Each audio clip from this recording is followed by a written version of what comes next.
പുതിയൊരു ചോദ്യം കിട്ടി. എപ്പോഴും നനവുള്ള സംഖ്യ.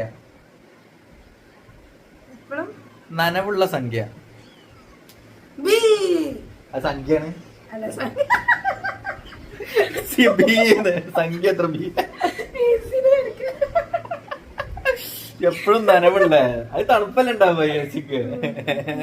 ഇത് എപ്പോഴും നനവുള്ള അക്കം ഏതാണ്?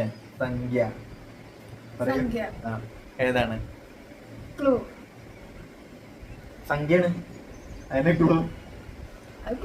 എപ്പോഴും നനവുള്ള സ്ഥലമാണ് നനവുള്ള സംഖ്യ. വെള്ളവുമായി ബന്ധപ്പെട്ട സംഗതികളാണ്. അപ്പോ സമയം കഴിഞ്ഞു 6. അപ്പൊ 6 മുത്തൂസ് ആദ്യമായിട്ടൊരു ഉത്തരം പറഞ്ഞു 6. അപ്പൊ 6